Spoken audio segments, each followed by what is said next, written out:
Good evening, and welcome to Comfort and Courage with Father Jim Pera out of Grace Episcopal Church in Traverse City, Michigan. As always, in a moment, we will share some evening prayer using the Celtic Treasure Book of Days by J. Philip Newell. And in addition to that, I have a little bit of wisdom from Brian D. McLaren, the author of Generous Orthodoxy and one of the sort of seminal figures in progressive evangelicalism. So that'll be an interesting thing for all of us. And if you would join me in just centering ourselves for a moment.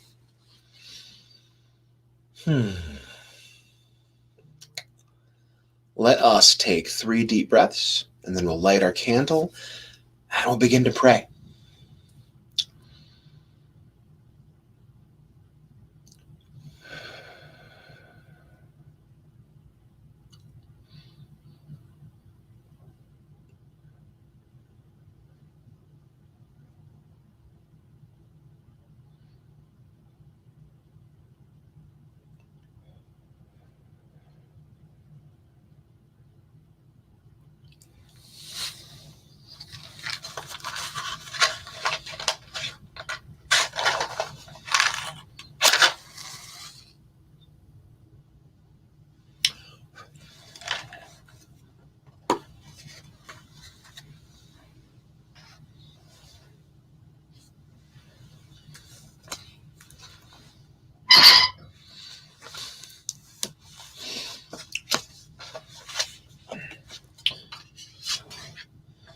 This is day 7 of a week of days called the Good News of Jesus. So it's the last day in the week that we're talking about the gospel story.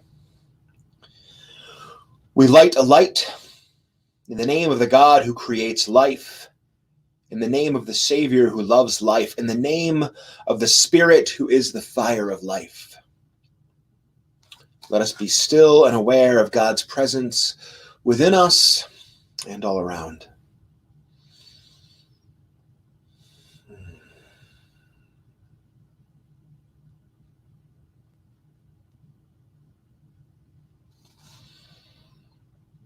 There was a garden in the place where Jesus was crucified, and in the garden was a tomb in which Jesus' body was laid.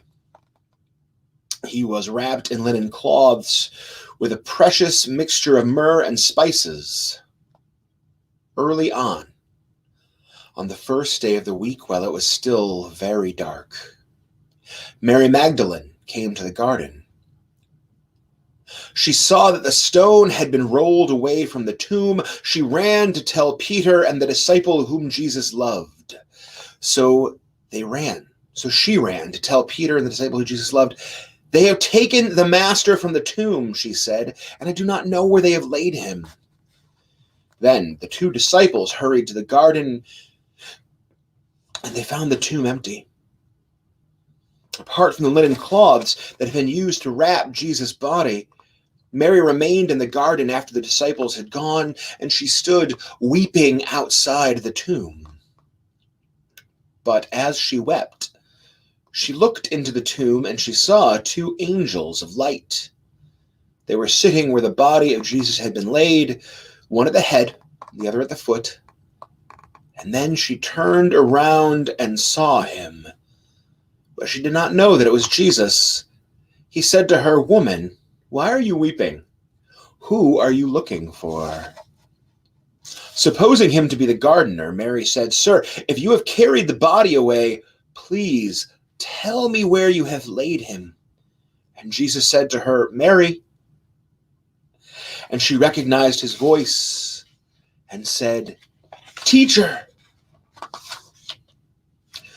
"Do not try to hold me," said Jesus, "for I am returning to God. Tell the disciples what you have seen and say to them, I am going to my Father and your Father, to my God and to your God." So Mary Magdalene went and said to the disciples, "I have seen the Lord." This was the first sign that Jesus did after his death, and he revealed his presence to them. There are many things that could be told about Jesus, but if every one of them were reported, I suppose the world itself could not contain the books that could be written. From the 20th chapter of John.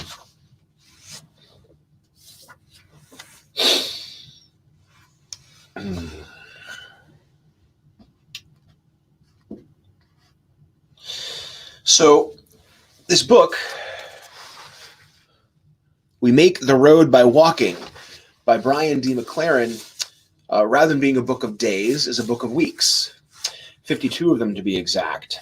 And it sort of matches almost the liturgical year. And so I am going to be reading the passage that one reads for the 30th week in the year, for wherever they start. And it is a reflection on Matthew 6:19 through 7:12. So if you're reading this after it's live, feel free, if you'd like, to hit pause and read those passages, Matthew 6:19 through 7:12, and then you'll be a little bit more oriented. But I don't think you need to have it right in your brain to get what he's saying. The chapter is called Why We Worry, Why We Judge. And I think that we're doing a lot of worrying right now. And if you're, maybe as a pastor, heal thyself, or a preacher, heal thyself. But I certainly, it's difficult for me not to judge those who are leading us, and whether we open or whether we close, and what is the value of a life versus economic security, and what is the value of participating on behalf of the community and personal liberty and all that stuff. It's hard for me not to have strong opinions and project them on people. So it's for me. I hope it's for you. Wise parents soon learn what makes their kids cranky. Not getting enough sleep, too much sugar, being hungry, not getting time alone, too much time alone, lack of stimulation, too much stimulation. Have you ever wondered what makes grown-ups cranky? In the next section of Jesus' core teaching, in this passage from Matthew, he strips away layer after layer until he exposes 3 core problems that turn us into dismal grouches and keep us from enjoying life to the full. Our first core problem is anxiety. Driven by anxiety, we act out scripts of destruction and cruelty rather than life and creativity. We worry about things beyond our control, and in doing so, we often miss things within our control. For example, you may fear losing someone you love. As a result, driven by your anxiety, you grasp and cling and smother, and in that way, you drive away the person you love. Do you catch the irony? If you're anxious about your life, you won't enjoy or experience your life. You'll only experience your anxiety. So, to be alive is to be on guard against anxiety. And as someone who suffers from lots of anxiety in my life, I certainly can relate to this, and I want to make sure you know it's certainly not the case that Mr. McLaren is saying that you're less for experiencing it, simply that you have to engage with it constructively. Jesus names some of the things we tend to be anxious about. First, we obsess about our bodies. We are too fat or thin, too tall or short, too young or old. And how is our hair, especially right now when I can't get a haircut? Then we obsess about our food, our drink, and our clothing. Are we eating at the best restaurants, drinking the finest wines, wearing the most enviable styles? Our anxieties show us how little we trust God. God must either be so incompetent or so uncaring that we might end up miserable or starving or naked or dead. So we worry and worry as if anxiety will somehow make us taller, thinner, better looking, better dressed, or more healthy. Not only are our anxieties ridiculous and counterproductive, Jesus explains they're also unnecessary. He points to the flowers that surround his hearers on the hillside. See how beautiful they are? Then he gestures to the flock of birds flying across the sky above them. See how alive and free they are. God knows what they need, Jesus says. God cares for them. God sustains them through the natural order of things. And God does the same for us. But we are too anxious to appreciate it. Anxiety doesn't stop its dirty work at the individual level. It makes whole communities tense and toxic. Anxiety-driven systems produce a pecking order as anxious people compete to use each other in their pursuit of more stuff to stave off their anxiety. Soon, participants in such a system feel they can't trust anybody because everyone's out for himself or herself or their self. Driven by fear, eventually anxiety-driven people find a vulnerable person or group to vent their anxiety upon. The result? Bullying, scapegoating, oppression, injustice, and they will still be anxious. Before long, they'll be making threats and launching wars so they can project their internal anxiety on an external enemy. No doubt many of Jesus' hearers would have thought he's describing the Romans. But to some degree, the diagnosis applies to us all. Jesus advocates the opposite of an anxiety-driven system. He describes a faith-sustained system that he calls God's kingdom of justice. He makes this staggering promise: if we seek God's kingdom and justice first, everything that we truly need, physically, financially, or socially, will be given to us. His promise makes sense. When we each focus anxiously on our own individual well-being without concern for our neighbor, we enter into rivalry and everyone is worse off. But when we learn from the songbirds and wildflowers to live by faith in God's abundance, we collaborate and share. We watch out for each other rather than compete with each other. We bless each other rather than oppress each other. We desire what God desires, for all to be safe, for all to be truly alive. So we work for the common good. And when that happens, it's easy to see how everyone will be better off. Contagious aliveness will spread across the land. After anxiety, Jesus moves to a second core problem we all face. Anxious people are judgmental people. Worried that someone is judging them, they constantly judge others, which of course intensifies this environment of judgment for everyone. Just as anxiety quickly becomes contagious and creates an anxiety-driven system, judgment easily creates accusatory systems in which no one can rest, no one can hide himself or herself, no one can feel free. We can't help but remember the story from Genesis, the choice between two trees, the tree of life that nourishes us to see the goodness in everything, and the tree whose fruit we grasp to know and judge everything and everyone around us as good or evil. When we see in these dualistic terms, we constantly judge us as good and condemn them as evil. In response, others do the same to us. In the shade of that tempting tree, soon nobody is safe, nobody is free, nobody is truly alive. So Jesus calls us back to the tree of life, where we stop creating a them to condemn as evil people and an us to privilege as good people. If Jesus' antidote to anxiety is to seek God's kingdom of justice first, his antidote to judging is self-examination. Instead of trying to take splinters out of other people's eyes, that is, focus on their faults, we should first deal with the planks in our own eyes. We have experienced how difficult and delicate it is to deal with our own problems. We will be much more sensitive in helping others to deal with theirs. It's interesting that Jesus refers again to eyes. So much about being truly alive is about seeing in a new way. To refrain from judging does not mean we stop discerning. As Jesus' tough words about not throwing pearls before swine make clear, put simply, if we want to experience non-judgmental aliveness, then in everything, with no exceptions, we will do unto all others, with no exceptions, as we would have them do to us. In these words, Jesus brings us back to the central realization that we are all connected, all children in the same family, all loved by the same parent, all precious and beloved. In this way, Jesus leads us out of an anxiety-driven and judgment-driven system and into a faith-sustained, grace-based system that yields aliveness. Beneath our anxiety and judging lies an even deeper problem.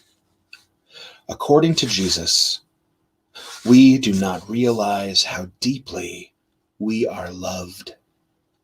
He invites us to imagine a child asking his mom or dad for some bread or fish. No parent would give their hungry child a stone or a snake, right? If human parents, with all their faults, know how to give good gifts to their children, can't we trust the living God to be generous and compassionate to all who call out for help? So next time you're grouchy, angry, anxious, and uptight, here's some wisdom to help you come back from being out of your mind to being in your right mind again. Try telling yourself, my own anxiety is more dangerous to me than whatever I am anxious about. My own habit of condemning is more dangerous to me than what I condemn in others. And my misery is unnecessary because I am truly, truly, truly loved.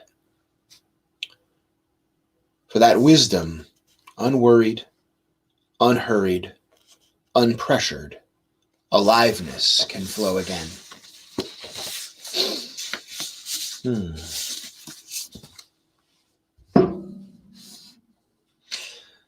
I like Brian D. McLaren because he challenges my buttness.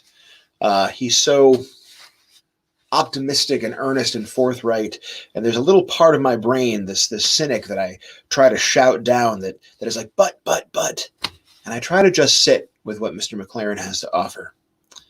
I think from his perspective, a few weeks ago, a month ago now, we heard Desmond Tutu say that unfortunately suffering is not optional, but perhaps misery is. Perhaps if we can embrace suffering with as little anxiety as possible, then we can avoid this misery that Mr. McLaren was talking about. Shall we finish our prayer? In the silence of our hearts or in spoken words, let us give thanks for the gift of this day. And it was a nice day, wasn't it? And pray for the life of the world. Tonight I am praying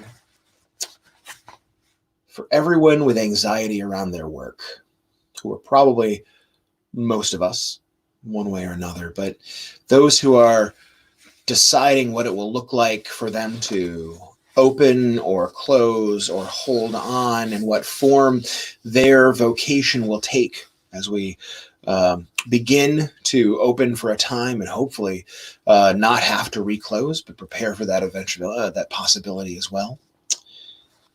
So yes, I'm praying for all those with anxiety around their vocation tonight, and for all of those who need work, those looking for meaning, and all those in authority, and all God's children. O Christ, who died yet lives, and who is among us as one who has returned to God, your words speak to us from the center of our hearts. You address us from the garden of our souls. Call us by name that we may recognize you within us and among us. Show us your wounds, that in the brokenness of life we may glimpse your resurrection presence.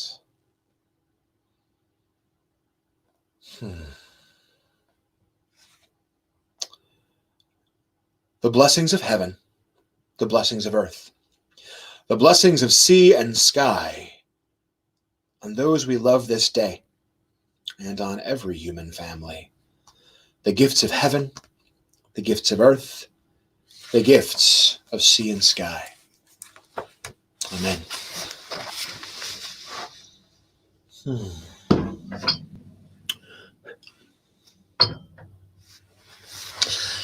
And now that I can, I will check our comments.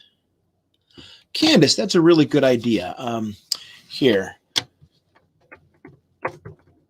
before I log off, it's we make the road by walking. I, Ryan D. Claren. All right. And with that, until we see each other again, may the peace of the Lord be always with you.